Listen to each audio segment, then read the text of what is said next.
everyone, this is Naerina from 40k Theories, and welcome to this new episode of 40k Lore for Newcomers. For this episode, we will be taking a brief look at the war machines known as Titans. As always, this is a brief overview for certain events, and as such, they will have in-depth videos dedicated to them in the future. So, without a further ado, let's begin. I have fought as a god fights. I am Imperia's dictatio. Kneel before me and beg for your lives. A Titan is a catch-all term given to gigantic, often bipedal war machines employed by a variety of races throughout the galaxy, with the Imperium of Man, the Eldari, Orcs, and even the Tyranids all employing their own unique versions of these constructs. These machines can be truly colossal in size, with some models reaching in excess of hundreds of feet in height, becoming effectively walking fortresses. Titans are nigh unstoppable in battle, sporting immense firepower, able to lay waste to entire cities single-handedly. More often than not, the only way to prevent a Titan from single-handedly destroying an army is to send another Titan to battle against it. When Titans meet in combat, their blows will echo across the battlefield like thunder. To those who march into battle alongside one of these war machines, it is as if the gods of ancient legends have become manifest once more in order to lead their followers into war. Despise infantry if you must. Crush them underfoot by all means, but do not ignore them. Battlefields are littered with the wreckage of Titans whose crews ignored infantry. Imperial Titans fall under the jurisdiction of a branch of the Adeptus Mechanicus known as the Adeptus Mechanicus Collegiate Titanica, those also known as simply the Collegiate Titanica or Adeptus Titanicus for short. There are four main divisions of the Collegiate Titanica, known as the Divisio Militaris, which is the main military force of the Titanica, the Divisio Mandati, which is used to help bring non-imperial human worlds into compliance, the Divisio Telepathica, which maintains the much-feared and often maligned Psi Titans, and finally, the Divisio Investigatus, which is responsible for researching and developing improvements to Titan technology. Each Titan will be crewed from anywhere between half a dozen to hundreds of individuals, depending upon the class of Titan involved. The main operator of a Titan is a figure known as a Princeps, who makes use of a mind impulse unit to effectively become one with the Titan they pilot. The Princeps will typically be supported by a Moderatus, who is effectively the Princeps' second-in-command, a chief engineer and full engineering crew to facilitate repairs, a tactical officer and a number of servitors. To help protect themselves from enemy fire, Titans incorporate energy shields known as void shields, similar to those found on Voidcraft.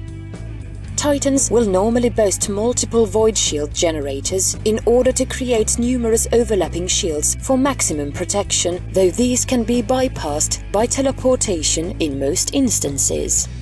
There are several different classes of Titan, each with a number of unique variations.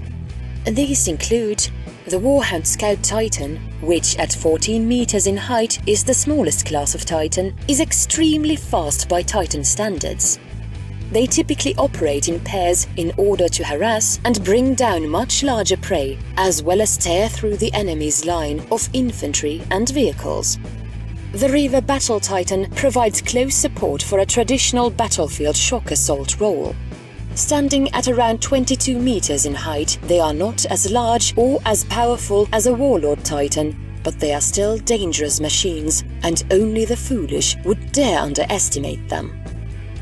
The Warlord Battle Titan is the most numerous and versatile class of Titan available to the Imperium, standing at least 33 meters tall.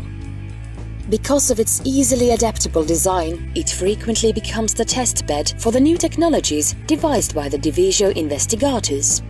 Warlords can even be fitted with massive close combat weaponry designed purely to tear apart other Titans, though due to their plasma reactor being located within their torso, they themselves are vulnerable to such attacks, and as a result will typically make use of long-range firepower. Emperor-class Titans, such as the Imperator, are the largest of all Imperial Titans. Even more so than the Warlord, Emperor-class Titans are mobile fortresses, able to reinforce any weak point in a battlefield line and disgorge thousands of troops, whilst unleashing a devastating barrage of firepower in the process. Despite their sheer size, they are vulnerable to other classes of Titans once they are in close proximity, and thus they rely on their long-range weaponry to cripple the enemy from a distance. During the Horus Heresy, many of the Titan legions turned against the Imperium and would eventually fall to chaotic corruption. Many of the Titans used by the Traitor Titan legions are corrupted variations of Imperial Titans. These include the Bane Lord, a cornate variant of the Warlord, which revels in the destruction and bloodshed they cause, and thanks to the blessings of the Blood God, are resistant to psychically based attacks. The Ravager is a tainted model of the Reaver, and the Feral is a chaotically corrupted variant of a Warhound. The machine spirits of these Titans also become corrupted by the powers of chaos and often become infested with demonic possession. The crew within the Titans are destined to fight for the glory of the Dark Gods for all eternity. Well, of course this one's better. It's lots heavier and got them spiky bits on the ends. Orc Titans, known as Gorgons in the Orc lexicon, are both titanic war machines and monuments to the Orc gods of Gork and Mork. Gorgons are not as technologically sophisticated as Imperial Titans, relying more on Orc-knows-whats and luck than precise engineering. Unlike Imperial Titans, which make use of Mind Impulse units to control their machines, Gorgons are operated by a full crew who are directed by the captain, shouting very loudly over an intercom system such as speaking tube or internal radio. Most of this crew will comprise of Gretchen, who are responsible for enacting repairs, while any other orcs on board will take control of one of the many weapons sported by the Gorgont. While classifications of Gorgons can incorporate Great and Mega Gorgons, with each class getting progressively larger in size, Gorgons tend to follow a specific design, being more thickly constructed closer to the ground, which inadvertently also provides the Gorgont with greater stability than Imperial Titans. Gorgons can range in size from a 4-story building, or in the case of a Mega Gorgont, to the size of an Imperator Titan, and in most cases will feature both long-range and melee weaponry, so that the Orcs can keep themselves entertained until they can brawl with the enemy Titans, savouring the opportunity of what Orcs would deem a proper fight. The Titans of the Eldari, much like the Eldari themselves, are fast, agile and graceful, sporting an elegant design that makes the Titans of the Imperium look ramshackle by comparison. The crew of the Eldari Titans are comprised of twins or even triplets and are raised from birth to become Titan operators known as steersmen. The emotional and psychic bonds between these siblings allow the steersmen to operate Titans with a degree of control and accuracy not seen within other races. If one of these siblings perishes, then their spirit stone will be interred into the wraithbone core of the Titan itself to lend their brothers or sisters their own skill and expertise even after death. There are two main classes of Eldari Titan. The Revenant Titan displays a measure of grace and agility unmatched by any other type of Titan, even being able to jump, which is almost unheard of for these types of machines. Revenant Titans are piloted by a single steersman and as such tend to operate in pairs in a similar manner to Imperial Warhounds in order to take advantage of the psychic and emotional bond between twins. the Phantom is the largest of the Eldari Titans and is normally held in reserve, only to be unleashed in desperate situations, such as when a craft world is under attack. They stand around 25 meters in height, taller than an Imperial Reaver.